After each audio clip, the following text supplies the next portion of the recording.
من الشيطان الرجيم. أعوذ بالله من الشيطان الرجيم. بسم الله الرحمن الرحيم. بسم الله الرحمن الرحيم. رب زدني علما. رب زدني علما. اللهم فقهنا في الدين. فقهنا في الدين. اللهم فقهنا في الدين. فقهنا في الدين. اللهم إني أسألك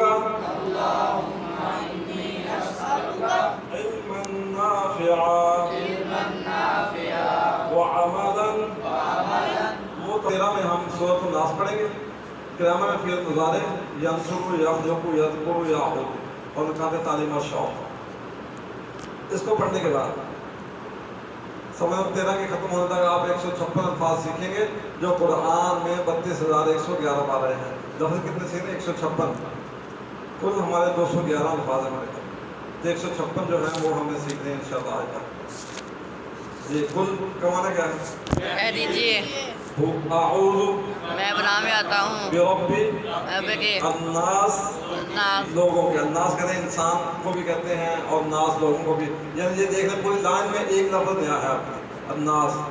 اور وہ بھی اردو میں استعمال ہوتا ہے ناس انسان جو ہے اسی سے مل کے پتہ ہے. تو میں پناہ میں آتا ہوں برب الناس لوگوں کے رب.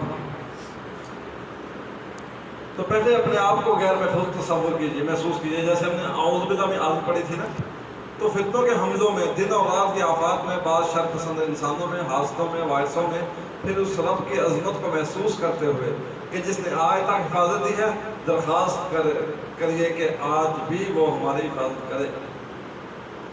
تو لوگوں کا رب برب الناس, لوگوں کا رب کہا ہے 700 کروڑ لوگوں کا. آدم علیہ السلام سے لے کے آج تک اور قیامت تک لوگوں کے لیے بارش برسانا, کھیتیاں اگانا, سورج اور زندگی زمین کا گردش کا, موسموں کا انتظام, سب کچھ کرنے والا برب الناس. رب میں یہ ساری چیزیں آتی ہیں نا, خالق, مالک, پیدا کرنے والا, ذرے سے کمال تک لے کے جانے والا, اس کی ضروریات کا, انسان کی ضروریات کا محبت سے خیال رکھنے والا, تو سب کا خیال رکھنے والا, ہر ایک جسم کے ذرے ذرے کی پرورش کرنے والا. تو قل اعوذ برب الناس, کہہ دیجیے اعوذ میں پناہ میں آتا ہوں برب الناس لوگوں کے رب کی. مالک الناس, مالک کہتے ہیں بادشاہ. بادشاہ لوگوں کے, لوگوں کا معبود. پیچھے میں مالک یوم الدین پیچھے پڑھا ہے ہم نے. مالک کو بھی کہتے ہیں مالک, بادشاہ کو بھی کہتے ہیں ملک. اگر نام پہ زبر ہو تو فرشتے کو کہتے ہیں, اس کی جگہ ملائکہ ہے. تو مالک, مالک بادشاہ ہے. الناس لوگوں کا, یعنی انسانوں کا بادشاہ ہے. الہ الناس لوگوں کا, الہ کہتے ہیں معبود کو, پیچھے پڑھا ہے ہم نے. الناس لوگوں کو, لا الہ الا اللہ میں پیچھے پڑھا ہے. تو مالک الناس لوگوں کے بادشاہ کی پناہ میں آتا ہوں, الہ الناس لوگوں کے معبود کی پناہ میں آتا ہوں. تو سچا بادشاہ وہی ہے جو لوگوں پر کنٹرول رکھتا ہو, جس کی بات لوگ مانتے ہوں. اللہ کے اختیار میں تو سب کچھ ہے, یعنی اصل بادشاہ وہی ہے نا جو لوگوں پہ کنٹرول رکھتا ہو, اس کی حکومت ہو لوگوں پر. تو اللہ کے اختیار میں تو سب کچھ ہے. اے اللہ مجھ کو تجھے سچا بادشاہ ماننے کی توفیق دے, یہ تیرے ہی قانون کو ماننے کی توفیق. اگر میں اپنے شہر کے جو راستے پر کھڑا ہو کر اعلان کروں کہ میں اس شہر کا بادشاہ ہوں, تو لوگ پاگل ہی کہیں گے. بادشاہ وہی ہے جس کا قانون چلے, یعنی بادشاہ تو وہ ہے. اگر میں کہوں کہ میں تو بادشاہ ہوں, کہتے ہیں بادشاہ, میں روزانہ اس کی بادشاہت کی آیات تلاوت کرتا ہوں, لیکن جب لوگ اللہ کے قانون کو ہٹا دیتے ہیں تو مجھے ذرا بھی غیرت نہیں آتی. تو ہمیں یہ بھی کوشش کرنی چاہیے کہ اللہ کا قانون اس زمین میں, اللہ کی زمین پہ قائم ہو. تو یاد رکھیے یہ اللہ کے قانون کو ہٹانے والی جماعت اور گروپس اور پارٹیز بنا کر کام کر رہے ہیں. اگر میں اکیلا رہتا ہوں, ان گروپس کا ایکٹیولی ساتھ نہیں دیتا, تو کل میں اللہ کے سامنے کیا جواب دوں گا؟ تو کیا میں پوری تجوید کے ساتھ تلاوت کرتا رہا, قرآن کی گرامر سیکھتا؟ یعنی یہ ایک اہم بات ہے کہ صرف نماز پڑھنا, قرآن سمجھنا نہیں ہے کافی. اس کائنات میں, اللہ کی زمین میں اللہ کا قانون کو نافذ کرنے کی کوشش کرنا, یہ بھی ہماری ذمہ داری ہے کہ جو کائنات کا ہے اسی کی زمین ہے اور اس کی زمین میں قانون اسی کا ہونا چاہیے. تو اس کے لیے ایفرٹ کرنا کہ وہ لوگ جو دین کے ساتھ ہیں, جہاں کوئی دینی حمیت اور غیرت رکھتے ہیں, جہاں دین کے ساتھ کھڑے ہیں, ہمیں ان کے ساتھ کھڑے ہونا چاہیے، ووٹوں کے لیے، سپورٹ کے لیے، ہر طرح لحاظ سے جو دیندار لوگ ہیں ان کو ترجیح دینی چاہیے۔ تو اللہ کے رسول قرآن کی صرف عربی پڑھانے نہیں آئے تھے، وہ اس قرآن کو ہر فرد کی انفرادی اور اجتماعی زندگی میں عمل کرانے کے لیے آئے تھے۔ تو مالک الناس کی تلاوت کے ساتھ کوشش ہو کہ لوگ واقعی اللہ کو بادشاہ مانیں، یعنی اس کے قانون کی اطاعت کریں۔ مالک الناس میں جب واقعی یہ کوشش بھی ہو کہ لوگ اللہ کو مانیں، تو کس طرح بلائیں گے لوگوں کو؟ زبردستی نہیں بلکہ دعوت دے کر، جیسا کہ نبی صلی اللہ علیہ وسلم نے کہا تھا، جس کی تفسیر قرآن میں ہے۔ یعنی نبی صلی اللہ علیہ وسلم نے ادعو الی سبیل ربک بالحکمۃ والموعظۃ وجادلھم باللتی ہی احسن، اپنے اللہ کے راستے کی طرف بلاؤ حکمت کے ساتھ، اچھے انداز کے ساتھ، والموعظۃ الحسنہ، اچھی نصیحت کے ساتھ، لوگوں کو نصیحت اچھے انداز سے کرو، وجادلھم باللتی ہی، اگر مناظرے کی ضرورت بھی پڑ رہی ہے تو اچھے انداز سے کرنی ہے، ایک دوسرے کو گالیاں نہیں دینی، وجادلھم باللتی ہی احسن۔ تو یہ دعوت کے اسلوب ہے۔ سچا معبود وہی ہے، مصیبت کے وقت لوگ اس کو پکارتے ہیں چاہے اس کا کتنا ہی انکار کریں۔ تو مجھ کو اس بات کی توفیق دے کہ تجھی کو سچا معبود مانو، تیری ہی پرستش اور اطاعت کرو۔ شیطان اپنے نفس کی بات ماننے سے، تو کیا تم نے اس شخص کو دیکھا ہے جس نے اپنے نفس کو الہ بنا دیا ہے؟ یعنی ہم سمجھتے ہیں کہ صرف کسی کے آگے جھکنا ہی شرک ہے، کسی کے آگے سجدہ و سجود ہونا شرک ہے، اپنے خواہش کی پیروی کرنا بھی شرک کی ایک قسم ہے، کہ دل نے جو کہا وہ کرنا ہے، دل نے کہا یہ کر دو وہ کر دیا، دل نے کہا، یعنی ایک طرف دین ہے اور اللہ تعالیٰ کے احکامات ہیں، دوسرے میں انسان کی اپنی خواہش ہے، تو اپنی خواہش کی پیروی کرنا بھی شرک کی ایک قسم ہے۔ تو مالک الناس لوگوں کے بادشاہ کی، الہ الناس لوگوں کے معبود، من شر، من مانا شر، جی شر سے، پیچھے ہم نے پڑھا ہے اعوذ باللہ من الشر، شر برائی کو تکلیف، کوئی بھی چیز جو برائی یا تکلیف کو دے جائے وہ شر ہے۔ وسواس، وسوسہ کہتے ہیں بار بار وسوسہ ڈالنے والے، وسوسہ بار بار ایسے طریقے سے دل میں کوئی بات بری بات ڈالی جائے کہ محسوس بھی نہ ہو، یعنی وسوسہ انسان کے اندر۔ تو من شر الوسواس، وسوسہ ڈالنے والے کے شر سے، الخناس، پیچھے ہٹ جانے والے کے، یعنی خناس کہتے ہیں کہ جو پیچھے ہٹ جاتا ہے، ظاہر ہونے کے بعد چھپنے والا ہے، پیچھے ہٹ جانے والا ہے پڑھنے کے بعد۔ من شر وسواس، وسوسہ ڈالنے والے، خناس، پیچھے ہٹ جانے والا۔ تو ہمیشہ ان دو میں سے ایک حالت میں ہوگا، یا وسوسہ ڈال رہا ہوگا جو اللہ کو، جو آپ اللہ کو یاد کریں، یعنی جب آپ اللہ کو بھول جائیں گے تو وسوسہ ڈالے گا، اور جب بندہ اللہ کو یاد کر رہا ہے ہوگا تو پھر پیچھے ہٹ جانے والا ہوگا۔ یعنی حدیث میں آتا ہے نا، بندہ اذان دیتا ہے تو شیطان بھاگ جاتا ہے، دور بھاگ جاتا ہے۔ تو خناس، وسوسہ تب ڈالتا ہے جب اللہ کو انسان بھول جاتا ہے، اور خناس پیچھے کب ہٹتا ہے؟ جب بندہ اللہ کو یاد کرتا ہے۔ جب اللہ کی یاد سے انسان غافل ہوتا ہے تو شیطان آتا ہے کہ اچھا یاد نہیں کر رہا، گانے سن دو، سوشل میڈیا استعمال کر دو، غلط کام کر دو، ایسے کر دو۔ جب بندہ اللہ کا ذکر کرنے شروع کر دیتا ہے، یا اٹھ کے نماز پڑھنے شروع کر دیتا ہے، اللہ کو یاد کرنے لگ جاتا ہے، تو بھاگ جاتا ہے کہ یہ میرے چکر میں آنے والا نہیں۔ نیت اور عمل یہ اہم چیزیں ہیں کہ پہلے وسوسہ ڈالتا ہے انسان کو، پھر نیت بنواتا ہے، کوئی غلط کام کیوں وسوسہ ڈالتا ہے۔ اچھا وسوسہ ڈالے تو پھر بندہ نیت کرتا ہے کہ ہاں اوکے، اس میں فلم بڑی اچھی ہے، یہ اس میں کسی یعنی کوئی لڑکی ہے وہ ڈانس بڑا اچھا کرتی ہے، اچھا وسوسہ ڈالا، کوئی اخبار کا ایک پیج سامنے سے گزر گیا، اب نیت کر لیا کہ دیکھو تو صحیح ہے کیسی، اب یوٹیوب پہ دیکھنا شروع کر دیا، یہ عمل ہے۔ تو وسوسہ، نیت اور عمل، یہ وسوسہ پہلا اسٹیج ہے، اس کے بعد انسان نیت کرتا ہے، اس کے بعد عمل کرتا ہے، تو بار بار کرنے سے عادت پھر انجام تک لے جاتی ہے، پھر ایسا شخص شیطان کا ایجنٹ بن جاتا ہے۔ اللہ یعنی بندہ جب کوئی چیز عادت کر دیتا نا کسی غلط کام کی، تو پھر وہ مستقل مزاجی بن جاتا ہے، پھر وہ کرتا رہتا ہے، وہ غلط کام کرتا رہتا ہے۔ تو اس لیے پہلی اسٹیج پہ بندہ بچ جائے، اللہ سے شیطان کی پناہ میں آ جائے، تو پھر جو ہے وہ محفوظ رہ سکتا ہے۔ تو شیطان کے حملوں کا احساس کیجیے اور دل سے پناہ مانگیے، اللہ کے ذکر کی اہمیت کو محسوس کیجیے، کہ اس سے شیطان خناس ہو جاتا ہے، یعنی ذکر کی اہمیت رہ جاتی ہے کہ شیطان بھاگ جاتا ہے، پیچھے ہٹ جاتا ہے۔ تو من شر سے، الوسواس، وسوسہ ڈالنے والے کے، الخناس پیچھے ہٹنے والے، یعنی وسوسہ ڈالنے والے پیچھے ہٹنے والے کے شر سے۔ اللہ جی جو یوسوسو، اللہ جی پیچھے پڑھا ہم نے، یوسوسو وسوسہ ڈالتا ہے، پیچھے پڑھ لیا ہم نے، وسوسہ ڈالتا ہے، فی صدور الناس، یہ صدر ہے، یہ حصہ جو ہے چھاتی کا جسے کہتے ہیں، فی صدور الناس، وہ دلوں میں وسوسے ڈالتا ہے، الناس لوگوں، صدور اور صدر قرآن میں 44 دفعہ ہے، تو انسان اور ناس قرآن میں 300 بار آئے جائیں تقریباً، ہر 2 صفحات پر 1 دفعہ۔ وہ جو یوسوسو وسوسے ڈالتا ہے فی صدور الناس، لوگوں کے سینوں میں، شیطان کوشش کرتا ہے کہ سینے میں وسوسہ ڈال دے۔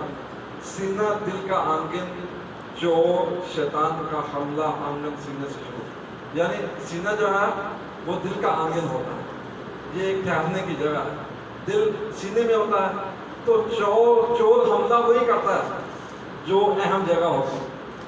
تو اگر دل اللہ کے ذکر سے زندہ ہو اور مضبوط ہو، شیطان پیچھے ہٹ جاتا ہے، ورنہ انسان اس کے حملے کی زد میں آ کر رونا کرتا ہے، اس کا دل سیاہ ہونے لگتا ہے۔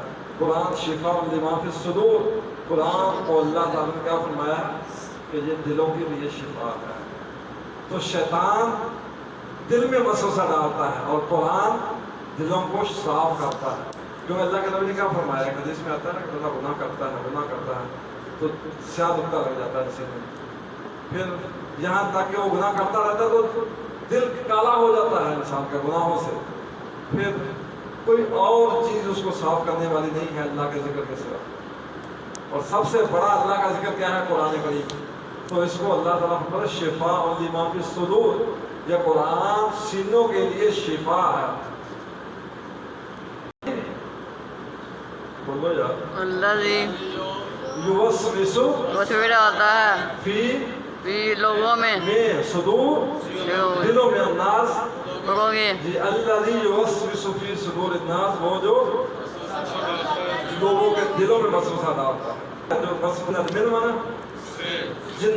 جنوں میں سے، وہ جنوں میں سے، اور الناس اور انسانوں میں سے، جو وسوسہ ڈالتا ہے شیطان، وہ جنوں میں بھی ہے اور انسانوں میں بھی۔ سے یہ بھی پتہ چلتا ہے کہ انسانوں میں بھی شیطان ہوتے ہیں، شکل انسانی ہوتی ہے، کرتوت شیطانی ہوتے ہیں، تو اس لیے من الجنۃ والناس، وہ جنوں میں سے بھی ہو سکتا ہے اور وہ شیطانوں انسانوں میں سے بھی ہو سکتا ہے۔ تو ہر ایک کے ساتھ ایک جن شیطان ہے، وہ ایک بدترین بدمعاش دشمن کی طرح مسلسل حملہ کرنے کی کوشش میں، یعنی ہر ایک کے ساتھ ایک شیطان ہے۔ ثابت نے پوچھا تھا یا رسول اللہ آپ کے ساتھ بھی شیطان ہے؟ میں ہاں میرے ساتھ بھی شیطان ہے، لیکن وہ میرا مطیع ہو گیا، اب مجھے غلط کام کی طرف نہیں مائل کرتا۔ تو اس لیے ہر انسان کے ساتھ ایک شیطان ہے۔ اپنے جن کی موجودگی کا احساس رکھیے، یعنی آپ نے اس کو دوڑانا ہے، یعنی خناس جو انسان کو وسوسے ڈالتا ہے، کوشش کریں کہ اس کو قابو اپنے اوپر حاوی نہ ہونے دیں۔ تو کیسے پتہ چلتا ہے کہ شیطان مجھ پر حاوی ہوتا ہے؟ جب بندہ خیر کے کاموں میں پیچھے ہٹتا ہے، سمجھے کہ پھر جن اتنے چڑھ گیا تھا، خواہ بندہ کتنا مرضی پہلوان ہوئے، جو مرضی ہو، اگر اس کے اندر خیر کم ہو رہی ہے نا، دین کا کام کم ہو رہا ہے، اس کو نیکی کی توفیق کم مل رہی ہے، نمازوں کی توفیق کم مل رہی ہے، اور اگر کوئی وہ نیکی کا عمل کرتا ہے وہ کم، اس کا مطلب ہے کہ کوئی کچھ کمی آ گئی ہے اس میں، تو اس کا مطلب شیطان حاوی ہو رہا ہے اور انسان کمزور ہو رہا ہے، اور اس کا اللہ سے تعلق کمزور پڑ رہا ہے۔ انسان وسواس کون ہے؟ انسانی وسواس کون ہے؟ یعنی ہر وہ دوست یا گروپ جو اسلام کے بارے میں شک پیدا کرتا ہو، یعنی دوست بھی شیطان ہو سکتا ہے، جو او چل کوئی نہیں کہہ رہا نماز چھوڑ، او چل کوئی نہیں کہہ رہا نماز چھوڑ، اور وہ خوش قسمت ہے انسان جس کو دوست ایسا میسر ہو جو دین کی طرف کھینچ کے لائے، جس کا لگاؤ جو ہے مقصد ہو کہ لوگ دین کی طرف آئے، اور بڑی اللہ کی توفیق ہے ایسے لوگوں پر جن کو اللہ نے ایسے لوگ میسر کیے ہوئے ہیں جو دین کی طرف بلاتے ہیں، جو اپنی طرف ہی بلاتے ہیں، جن کا مقصد یہ ہے کہ لوگ اللہ سے جڑ جائیں۔ اور ایسا دوست جب گروپ جو اسلام کے بارے میں شک پیدا کرتا ہے، جو گناہوں پر اکساتا ہو، تو وہ شیطان ہے۔ ہمارا نظام تعلیم جو غیروں کے طرز پر کام کر رہا ہے اور ہمارے بچوں کو داخلی بنا رہا ہے، جس میں سائنس خدا ہے اور خدا کا کوئی رول نہیں ہے۔ جنہیں وہ کہتے ہیں نا کہ انسان خدا کا رول کہاں سے آ گیا؟ یہ جو ایک دعویٰ تھا وہ یعنی بگ بینگ تھیوری جسے ہم کہتے ہیں کہ زمین پھٹی اور دو ٹکڑے ہو گئی، اوپر آسمان چلے گئی اور نیچے زمین رہ گئی ہے، یہ دو چیزوں سے مل کے بنا ہے، یہ تو خود بخود ہوا ہے۔ انسان بندر تھا، پھر وہ گریجولی آہستہ آہستہ بندر سے انسان بنا۔ یعنی یہ تھیوریز ہیں، وہ کہتے ہیں اللہ کہاں گیا، یہ تو فطرتی کائنات کا نظام ہی ایسے چلتا ہے۔ یعنی کہ بس سائنس ہی ان کو اصل سمجھتے ہیں کہ سائنس سب کچھ ہے، نعوذ باللہ من ذالک۔ تو جس میں سائنس خدا ہے اور خدا کا کوئی رول نہیں، سائنس پہ خدا سمجھا جاتا ہے۔ تو معاشیات کے ماہر شیاطین جو کہیں کہ اس دور میں سود کے بغیر کام نہیں ہو سکتا، یعنی یہ بڑی اہم بات ہے۔ معاشیات یعنی جو بزنس مین ہیں اور وہ جو جانتے ہیں لوگوں کے بڑے بڑے اچھے بزنس کیسے کرتے ہیں، جنہوں نے معاشیات کی ڈگری یعنی دی ہوئی ہے، انہوں نے BS بزنس میں کیا ہوا ہے انہوں نے، تو وہ کیا کہتے ہیں کہ سود کے بغیر تو گزارا نہیں ہے، نظام کیسے چلے گا؟ تو وہ شیطان پھر ان کے پیچھے شیئر مارکیٹ بینکس وغیرہ، یعنی وہ جو ان کی پیروی کرتے ہیں اور پھر کتابیں لکھتے ہیں، سود کی اہمیت بتا رہے ہیں لوگوں کو، تو وہ سارے شیطان ہی ہیں، اگرچہ وہ انسان کی شکل میں ہیں۔ تو میڈیا میں موجود اسلام پر حملے کرنے والے یعنی وہ لوگ جن کو دنیا میں جو کچھ مرضی ہوتا رہے کوئی فکر نہیں ہے، کوئی دیندار سے کوئی غلطی ہو جائے تو پھر لوگوں کو بتاتے پھرتے وہ یہ کسی نے مولوی نے کیا کر دیا، مولوی تو فرشتہ ہونا چاہیے، یعنی ساری دنیا جو مرضی کرتی رہے کوئی حل ہی نہیں۔ تو میڈیا میں بھی کچھ ایسے ہوتے ہیں جن کو دین کی تکلیف ہوتی ہے اور دین پر عمل کرنے والوں کی تکلیف ہوتی ہے۔ ہم نے اپنی زندگی میں دیکھا طالبان میں لوگ ایسی باتیں کرتے تھے، وہ دیکھو جی ایک طرف 50 ملکوں کی فوجیں ہیں اور دوسری طرف ہتھے نہ ان کے پاس کوئی ٹیکنالوجی ہے نہ کچھ ہے، تو انہوں نے مرنا ہی ہے۔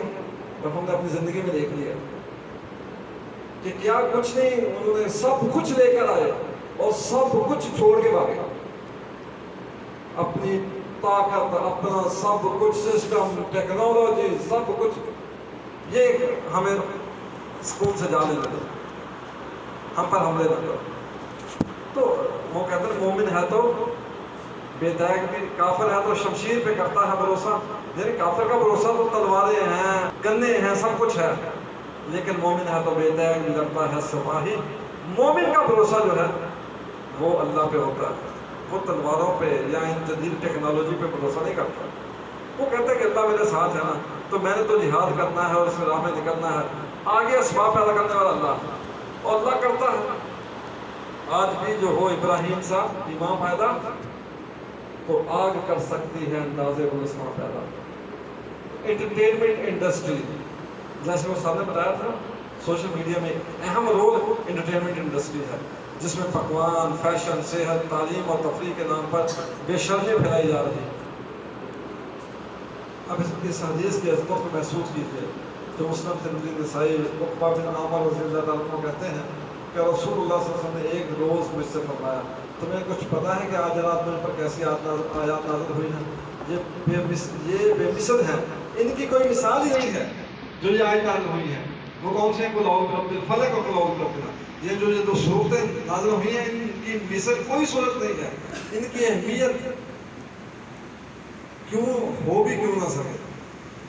بندہ لوگوں سے اللہ کی پناہ میں آ جاتا ہے کہ اللہ شیطان، انسانوں میں کہ شیطان بھی مجھے تنگ نہ کر سکے، جنوں میں شیطان بھی مجھے تنگ نہ کر سکے۔ انہی کا ڈر ہوتا ہے نا، کوئی حسد کر رہا ہے، کوئی کر رہا ہے، کسی کو برداشت نہیں ہو رہا اور بندہ کہتا ہے کہ اللہ تیری پناہ میں آ گیا، میں کمزور ہوں، میرے پاس کچھ نہیں ہے، اللہ میں تیری پناہ میں آ گیا، میں نے تجھے وکیل بنا لیا۔ تو یہ بہت عمدہ، اسے اللہ کا فرماتے ہیں اس جیسی کوئی صورتیں ہیں ہی نہیں۔ تو اس لیے اپنی زندگی کا معمول بنائیں کہ باقی کچھ کمی ہوتی ہے ہو جائے، ہر نماز کے بعد ان کی کمی نہیں، یہ نہ چھوڑیں۔ اگر جلدی بھی ہے چلتے پھرتے پڑھ لیں، اٹھتے بیٹھتے پڑھ لیں، لیکن یہ زندگی کا معمول بنا لیں کہ یہ دو تین صورتیں جو ہے نا ان کو میں نے لازمی پڑھنا ہے، قل اعوذ برب الفلق، قل اعوذ برب الناس اور قل هو اللہ احد۔ اللہ رب العزت ہمیں اس کی توفیق عطا فرمائے۔ من الجنۃ والناس، جنوں میں سے اور انسانوں میں سے۔ سورۃ الناس کو زندگی میں کیسے لا سکتے ہیں؟ کیا میں سورۃ الناس اعوذ باللہ اکثر پڑھتا ہوں؟ یعنی اللہ سے دعا کر سکتے ہیں؟ میں کتنی دفعہ شیطان کے چنگل میں پھنستا ہوں، کیوں شیطان کی باتوں میں آ جاتا ہوں؟ کیا میری صحبت بری ہے؟ آگے دیکھو بیٹا، کیا میری صحبت بری ہے؟ بری چیزیں، ٹی وی، انٹرنیٹ وغیرہ، علم کی کمی ہے، یہ ساری چیزیں ہو سکتی ہیں۔ صحبت کو میٹر کرتی ہے، بہت میٹر کرتی ہے۔ اور اسی طرح بری چیزیں، یعنی ٹی وی انٹرنیٹ میں بیٹھا ہوا ہے، اچھا بڑا بندہ اسکرول کیے جا رہا ہے، نئی سے نئی اور گندی سے گندی چیزیں آئی جا رہی ہیں۔ اور تیسری اہم بات، علم کی کمی بھی انسان کو بڑی چھتی گمراہ کرتی ہے۔ اگر انسان کے پاس علم ہونا تو انسان ڈگمگاتا ضرور ہے لیکن ٹریک پہ آنا آسان ہے۔ اگر علم نہ ہونا، میں نے بہت سے لوگ دیکھے ہیں جو نمازیں پڑھی تھی، تہجد گزار پڑھ رہے تھے، پیچھے علم نہیں تھا، تو شیطان کو ان کو بہکانا بڑا آسان ہے، ان کو ڈی ٹریک کرنا بڑا آسان ہے۔ جب پیچھے علم ہوگا نا، قرآن کا ترجمہ ہوگا، دین کا علم ہوگا کہ یہ زندگی کے سٹیج ہیں، بندہ جب ڈی ٹریک ہوگا تو پھر دیکھے گا کہ اللہ سے ٹینشن ہوگی کہ یہ اصل زندگی نہیں ہے جو میں گزارا، دین کے بغیر جو میں زندگی گزاروں یہ اصل زندگی، پھر اس کو ٹریک پہ آنا آسان ہے۔ تو اس لیے علم کی کمی بھی انسان کو شیطان کے چنگل پہ پھنسا دیتی ہے۔ پلان بنائیے، اچھے دوستوں کے ساتھ رہنا ہے، خراب چیزیں ہٹانے کی کوشش کرتی ہے، اور اجتماعی اور انفرادی کوشش کیجیے، تبلیغ کیجیے۔ یہ بھی بڑی اہم رول ہے اپنے آپ کو سیدھا رکھنے کا، کہ آپ کسی کو نماز کا کہیں، خود مسجد میں نہ آئیں، یہ ہو سکتا ہے۔ تو اگر کسی چیز کوئی عادت اپنی چھڑوانی ہے تو کسی کو تبلیغ کریں، کوئی ایک آدمی اس کو سمجھائیں، اس کا فائدہ کیا ہوگا کہ اللہ ہمیں توفیق دے دے گا۔ تو اس لیے خوش قسمت ہے وہ انسان جس کو اللہ یہ موقع میسر کرتا ہے کہ وہ کسی کو بتاتا ہے کہ نماز پڑھا کرو یا ذکر کیا کرو، ایسا کیا کرو۔ وہ کسی کو پوچھتا ہے، اگر میں کسی کو پوچھوں گا تو بیک گراؤنڈ پہ میں کچھ کروں گا تو کسی کو پوچھ سکتا ہوں۔ تبلیغ کرنا بھی یہ بہت ضروری ہے، اور ابتدا اپنے دوستوں سے کر سکتا ہے۔ یہ نماز شروع کر تمہیں مجھ سے پوچھنا ہے، میں نے تم سے پوچھنا ہے، اگر میں نماز چھوٹی تو شیئر کرنی ہے ایک دوسرے سے نا۔ تو ابتدائی طور پر جس ہو سکتا ہے، پھر بندہ کسی دوسرے کو کر سکتا ہے، گھر والوں کو کر سکتا ہے۔ اللہ رب العزت ہمیں قرآن پڑھنے، سمجھنے اور عمل کرنے کی توفیق عطا فرمائے۔ 13